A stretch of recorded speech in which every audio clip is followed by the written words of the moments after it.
Hello, welcome back to another YouTube video. Today I'm doing my 14.22 jungle tier list. So if you have content, subscribe and let's get into it. There were a couple of changes this patch, mostly focused around buffing up some of the champions which have been previously pro-jailed, alongside some of the champions which were affected by item nerfs, that being Briar, and then we also saw some nerfs towards some of the overperformers, Lilia, Udyr, and then some indirect nerfs. Obviously Mordekaiser, Jax, and Sylas got nerfed this patch, but let's cover the changes. So the D tier is going to consist of the same two champions, Rengar and Sylas, alongside Maokai, who is being re-added. In Maokai's case, he still underperforms for the average player. Obviously, he's a low econ tank with a massively steroided damage boost towards camps on his Q. It helps him be viable and competitive, but he doesn't really translate that well into solo queue. He's obviously very unpopular, like the most unpopular jungler on this list. And the buffs, albeit were targeted towards top lane and jungle and support, they do affect jungle, and it just doesn't do a huge amount. He still maintains his spot within the D tier. In Rengar's case, he is obviously an incredibly elite skewed OTP pick. If you put the time into this champion, he can be very rewarding. Most people will never find that mastery curve or the games needed to really make this champion function. He maintains his spot within the D tier. I think Rengar's slightly on the weaker side anyway at the moment, which is why he holds his spot here. In Sylas' case, he has one of the the weakest players within the jungle at the moment. He oftentimes needs to be quite aggressively snowballing to really function within this role. It is obviously his fourth best role. Both top and jungle, or top and mid are his main two roles. Mid primarily, top acts more as a counter pick option. Support has been gaining more popularity over time, and in jungle, Sylas' case, he's just not great here at the moment. It wouldn't surprise me if down the line they'd do some changes to enable Sylas jungle to be a thing, especially if it just ends up being a solo queue skewed thing, but for the moment he does maintain his spot within the D tier. The C tier then, Gragas has been underperforming in the jungle for a while. He's obviously very elite skewed just as a pick, very much reliant on either playing the burst build so he can functionally maintain his clear speed. The tanky options just don't really exist that much within the jungle. Oftentimes it just prohibits him from clearing quick enough, and he will just get out-tempoed by a lot of the other jungle pool. And yeah, he's quite elite skewed and underperforms in the jungle at the moment. In Eve's case, she's been weak for a while. This champion should have been buffed 15 patches ago. It got quite aggressively nerfed a while back. They went after the R AP ratio, they went after the Q AP ratio, and I believe they reduced the slow duration on the charm, if I remember off the top of my head. And all these changes just ended up accumulating to Eve being weak for a while now. Obviously, she's very frustrating to play against, and if she snowballs, she can still be a very powerful pick, but outside of OTPs, you're not really going to see this champion. Kindred, doing alright, obviously akin to a lot of the other picks down in the C and D tier. She's very elite skewed, very reliant on invading and being successful in mark gathering. If you're not comfortable on Kindred, you don't really need to learn the champion at the moment, but she is a very powerful pick, especially if you can master the functionality of this champion and you're utilizing the effectiveness of marks within the game. Nidalee, also very elite skewed, akin once again to the other champions within a lot of the lower tiers. She, if you pilot her well, can be a very effective invade slash even scaling pick nowadays. Her E is a very powerful steroid. It can function quite nicely there. But Nidalee, for the most part, is just generalistically strong across the game as long as you stay ahead of the curve. If behind the curve, her damage will feel lackluster. Her steroids just won't be that great. And that is where you can definitely feel a bit more punished on this kind of a pick. Once again, though, she's very hard to pilot. If you can't pilot her, then oftentimes just stay off of her. You will find more success on other things. In Pantheon's case, he's a fairly niche jungler. He's not very popular, but he can definitely function here.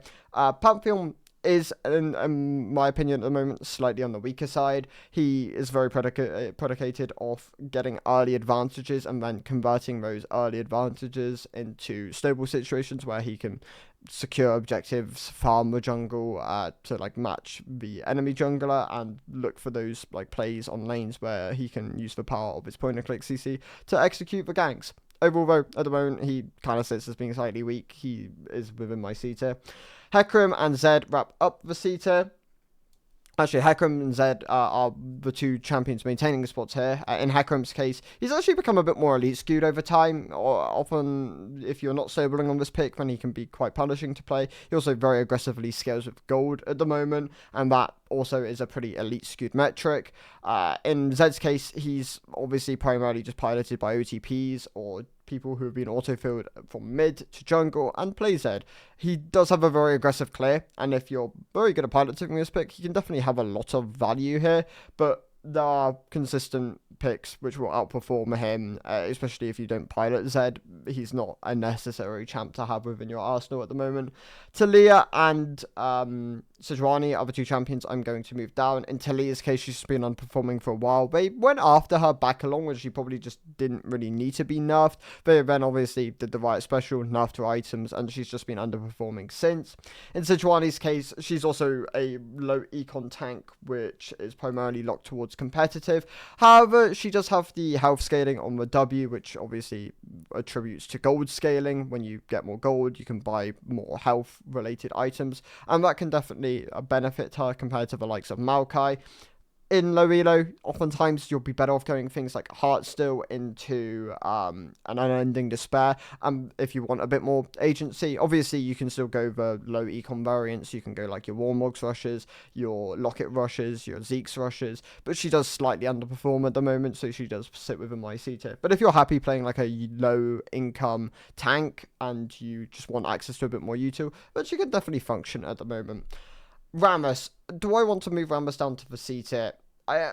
He's very simplistic to play, and I think that does benefit him within low and mid elo, so I think he maintains his spot within the beta, but he's a low beta option. He's obviously conditional, and if you're not playing him into AD compositions, he quite comfortably drops down to below C tier, possibly even a D tier option at the moment. Like, Rammus is in one of the weakest spots he's been in for a while, so much so I think he'll be buffed in 14.23. I wouldn't be surprised if I see him on the list.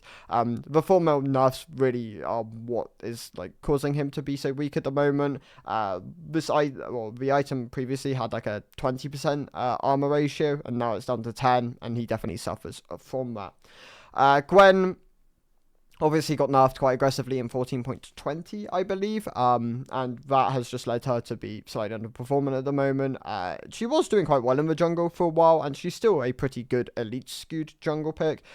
Doesn't have any CC, which can definitely punish her, and if you're not comfortable with this pick, then once again, you're not really necessary to play it, but she can still be a very powerful AP option, kind of akin to the likes of Karthus, who is also very powerful when piloting, when like piloted well. If you can consistently land your Q, you're maximizing your clear speed, utilizing the power of the ultimate, he can be a very valuable pick, and it is one of the best picks, like once fully mastered. But if you're only playing him like to a very surface level and you haven't really put the time in, then he definitely does fall down the tiers quite a bit and does remain a B tier option. Lee Sin is in my B tier. Obviously, he is one of the most popular, I believe, the most popular jungler across all ranks at the moment. The champion did get buffed more recently, but he still does underperform at the moment, and he does maintain his spot within the B tier. This is mostly because Bruise items took one of the biggest hits with the item nerfs in 14.20 or 19. I can't remember the patches off the top of my head, but yeah, Lee Sin took one of the biggest hits from that, and he definitely does sink down from that at the moment. Rek'Sai also underperforming, but once again, if you put a lot of time into Rek'Sai, she can still find results and still be very powerful. There are like different build variations. We've seen like Eclipses, we've seen Stride Breakers, we've seen Titanic Hydras. It really comes down to what you need within the game. Oftentimes into multiple ranged, Stride will have more value, utilizing the cripple on that to like gap close onto those targets. Into very melee heavy comps, then Titanics can also have value within that space. But overall, once again, oftentimes played primarily by OTPs, but you can still find results on her. Bel'Veth, a very elite skewed pick, often very much reliant on early invades and early snowballing to really find value. If you can get those like moments and you can comfortably seal away camps and you're very comfortable invading and knowing jungle timers, then she could be very valuable. If you're not, then she's not a necessary pick at the moment. Echo, also snowball reliant, akin to the likes of Diana, Fiddlesticks, Gwen, even like he kind of fits within that like demographic of AP champions where if you're ahead of the curve, they are some of the best picks within the jungle. They have AP champions traditionally are very aggressive jungle mods and steroids to like help them clear, so they can be effective within the role. Echo, obviously very similar, has a 300% damage modifier on his W, if I remember correctly, or his passive. It might just be the passive on the W, and that really does help him quite a bit to like clear the jungle effectively. Skarner, the best elite skew tank. Like, if you can play Skarner in high elo, he is the best option there for you. If you're mid to low elo, he obviously does have an elite skew to him at the moment. He's a bit less, he has lower agency than something like a Mumu in low elo. A Mumu does a bit more damage, it's a bit more AoE, and that definitely like benefits him there. Higher up, you're just going to be looking towards something like Viscana. He's going to be a bit more effective there. But for lower elo, he does sit as more like a B tier option. Brandt has definitely fallen down quite a bit. He does sit towards the lower end of the C tier. Like the lower end of the B tier rather. My two low B tier options are definitely Brand and Ramos. I think these two are the closest towards the C tier. He took a big hit when he directly got nerfed, and obviously Fated Ashes got nerfed, and he has definitely dropped down towards the lower part of the B tier now. Shaco looks to be pretty effective on AP build variants at the moment. AD looks to be slightly on the weaker side at the moment, but if you are one trick of a champion, still find the results which you're looking for. AP Shaco support looks to be the best place to play him at the moment, but obviously a lot of Shaco players want to play him in the jungle, and he can still be effective there. Put the time in though. He definitely does have that skill curve, which rewards you for having the time in him. Udyr is going to drop down to the B tier. He sits towards the low end of the B tier now. His reign of supremacy is finally over. He took a big hit this patch with the R nerf. It hurts his clear speed quite aggressively, and yeah, that drops him down a substantial amount. He now sits towards the lower end of the B tier. Master Yi, also within my B tier at the moment. He's definitely for a while he'd been pretty elite skewed. Now with the like ratios, well, they gave him level scalings on like across a bunch of things. I think it was like attack speed, AD, magic resist, and armor. It's definitely like pushed him towards more of a middle ground. He's still a very aggressive gold scaler, so if you can snowball games, then he can be very effective. If you can't, then he loses a lot of the potency and power and the 1v9 pentakill like fantasy, which he like really does desire to be effective within games. If you can pilot him well, then yeah, he can be rewarding and like a very good snowball option. If you can't, then once again, with a lot of the picks within the beta, he's not necessary to learn at the moment. Poppy stays relatively neutral. They buffed her base attack speed, and they nerfed her AD quite aggressively. I believe they took 4 AD away from her, but yeah, they buffed up that level 1 attack speed ratio, so she would functionally stay relatively neutral within jungle and top lane. She stayed neutral within support. She'll get nerfed in 14.23. I don't doubt that. The main thing with Poppy, though, which is pretty funny, is the fact that Ambessa's release this patch, I reckon, really benefits her, because she, once again, like Kalista, completely shuts down the champion's ability to be mobile. Ambessa has a very similar functionality with every ability she can move, and Poppy, yeah, very effective into that. And I honestly reckon that is one of the reasons why her win rate has stayed relatively neutral, even though on paper the nerfs were like, yeah, going to be more heavily like win rate negative. Interesting to think about. Poppy stays relatively power neutral, gonna be within the B tier. Morgana is one of the higher B tier options. Her clear speed is still very powerful, and like if you can multi-camp and you're ahead of the curve, she can be very, very strong within the jungle. Her main issue is still her reliability. If you can't consistently land Qs, this champion loses a lot of her power. Less so within the jungle. Like the W is going to be outputting a lot more DPS, as that is going to be your first max ability, but it is still something to be very cognitive of. If you don't have the setup, then she does lose a lot of her power.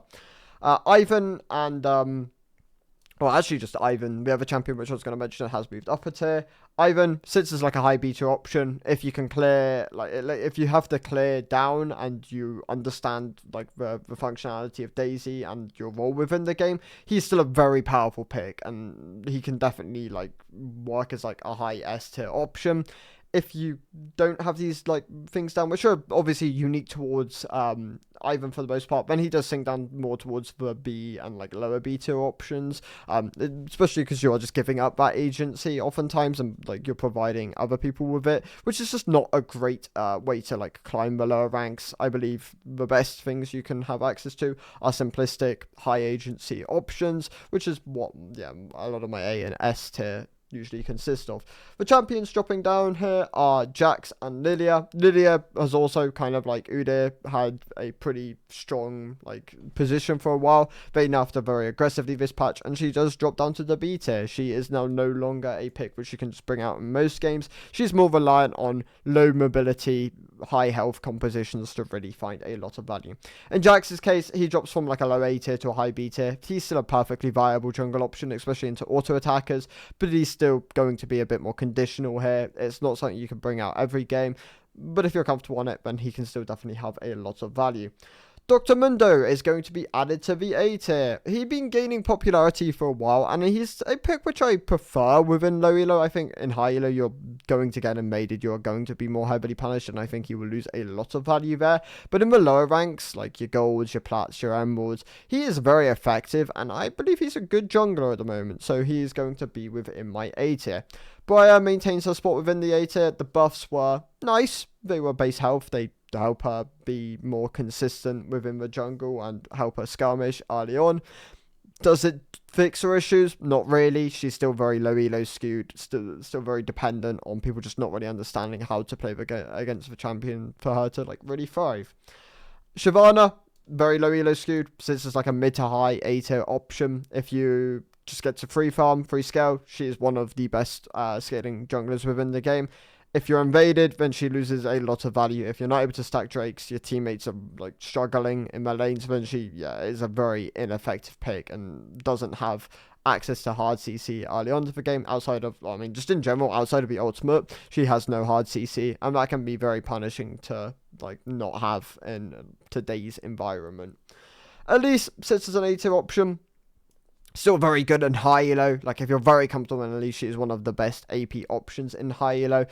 For mid and low elo, she does sink towards the lower part of the A tier. The nerfs to her in the previous patch were something. They did hurt her a bit, and into physical matchups, she's no longer going to be as durable. But she's still, a very good A tier option. Trundle falls off very aggressively with rank, but he's still very simplistic, and I still do recommend this champion if you're looking for something very easy to play, which just stat checks most of the jungle pool. AP junglers no longer being as strong has massively benefited him, and he does move up towards like a high A tier option at the moment. Diana and Fiddlesticks, both very good AP options. If you're comfortable on them, they can be really valuable, but very reliant on snowballing, but have abilities and ultimates which can oftentimes warp games, and if they can like pull them off, then you can oftentimes solo carry games. They're not going to be as consistent as like other options. Obviously, if you fall behind the curve, then they do lose a lot of their value, but they are game changers. They do have like mechanics and like abilities which like really do affect the outcome of games in a lot of situations. Nunu, he's an interesting champion. He has both the AD and the AP and the tank build. Both of them can like really function quite well when played appropriately. Obviously, AP is going to be a lot more volatile and very reliant on snowballing, getting advantages, getting like early Medjais and Dark Seal stacks. The tank isn't going to be as snowball reliant. It's going to be, obviously, you do need gold to make it function. Like, Nunu doesn't scale that well as a tank compared to a lot of the other options, unless you opt into like very aggressively scaling orientated tank items. Which is where he does struggle compared to a lot of the other tanks. He's definitely a bit better in the mid and early game, especially with like the gank pressure he has.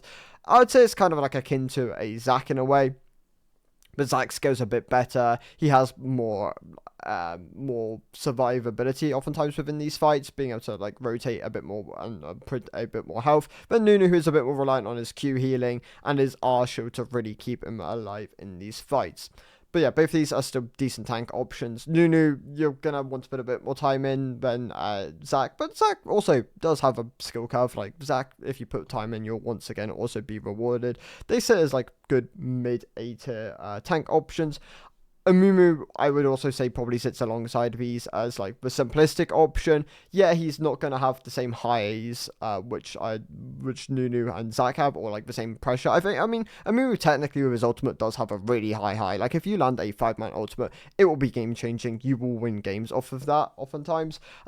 But he doesn't have the same kind of like, the same skill curve which these other two options do have. And that can be rewarding in low elo. Like if you just want to pick up a jungle tank, then Amumu is the best option probably at the moment. But Zac and Nunu, if you want to put the mastery in, they probably, do scale a bit better as well. Kane is going to still maintain his spot within the A tier, mostly because he just has two like viable builds. Like if one of them was like the primary one and the other one was just non-viable, then he would probably drop down to the B tier. But both red and blue do function at the moment. Blue obviously a bit more snowball orientated. Yeah, I got the word right the first time. Red obviously good into tankier compositions where you can utilize the maximum health damage. Overall, he's a solid A tier option, and if you're comfortable playing Kane, he's a very good pick to have at the moment. Viego still sits as like a good mid-tier, A-tier option. Snowball reliant, as always. You need to get that first takedown to really have a lot of value within the fights, but if you do, he's a very powerful and potent pick. The more modern-day Lee Sin, obviously going to be a bit more low elo skewed than Lee Sin, who is got a higher mastery curve and is a bit more elite skewed. Kha'Zix sits as a high A2 option. Also very snowball reliant, getting early like stacks on Hubris if you do opt into that route. But like Opportunity and Yomu's buff this patch did help him substantially, so he does maintain a good high tier spot in the A tier.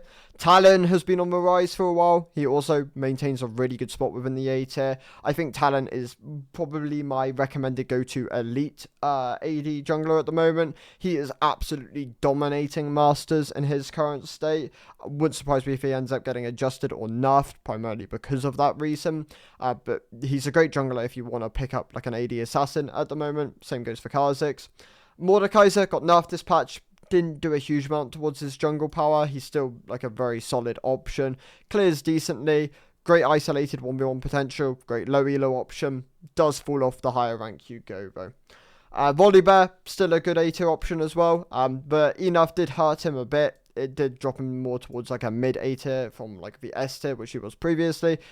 But his tower dives, his simplicity of like playstyle does provide him with a lot of value here. The problems with like the build variations at the moment are prevalent. They are there. Sundered Sky looks to be a bit less performant than the Roa variation, which really shouldn't be true. Like Roa Volibear shouldn't be the way you want to play him, but it does look to be one of his more prominent builds. I've seen other options like Cosmic Drive and Riftmaker like start to pop up a bit more. It's honestly worth testing out and seeing what you're comfortable with. But Volibear, sits as more like a mid A tier option at the moment. Vi, I managed to miss. She moves up from the C tier to the B tier with the buffs this patch. It just gives her a bit more durability, and that does help her a substantial amount. And Ambessa I'm not going to rate. Wukong I am going to move up to the A tier. He got a pretty hefty buff this patch, which does help him within the jungle. The W change does allow him to continue maxing E and gain access to more of that power of the W earlier. The S tier then. Graves is moving up. He'd been on the rise for a while. The collector buffs really did help him. Like a lot more of the pool being AD also does help him quite a bit, as obviously the True Grit passive is armor. But a lot of the AP options being nerfed, he has risen to prominence. He is now the best, or one of the best AD elite options, alongside the likes of Talon and Viego, and Kha'Zix to an extent. But he's still very prevalent in low elo. It wouldn't surprise me if he gets nerfed in 14.23, as he is pretty dominant across the board. Jarvan and Xin Zhao, I'm also going to add to the S tier. Do I add Xin Zhao? I'll have Xin Zhao still as a high A tier option. I think Xin Zhao is slightly prohibited from moving up to the... actually, no, I will.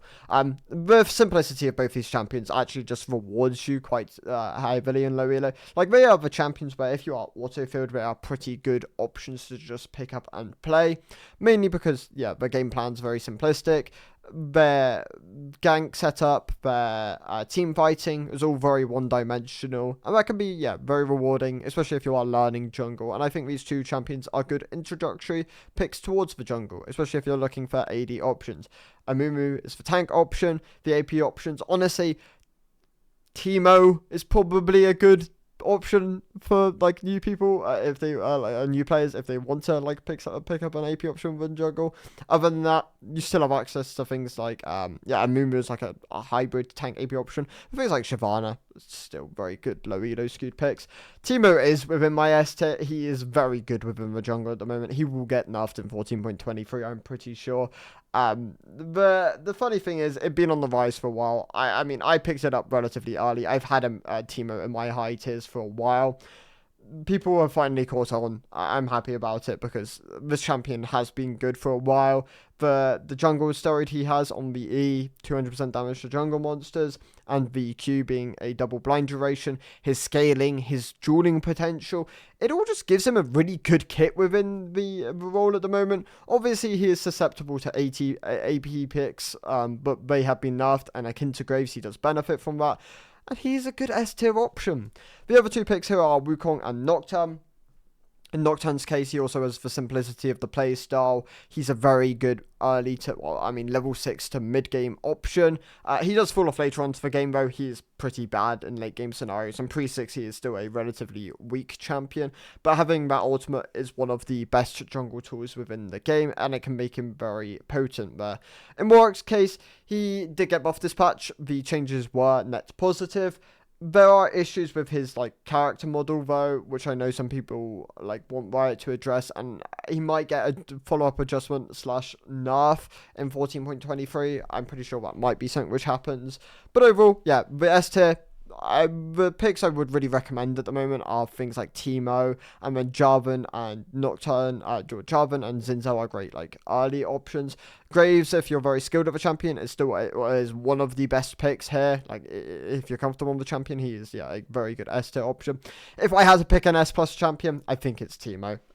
There you go. There's your pick of the patch. I think Teemo is the S plus pick at the moment. Yeah, I mean, it's fair. Those are my thoughts. I'm gonna leave them there for the moment though. I'll stand by it. Thank you guys for watching. I'll see you in the next one. Goodbye.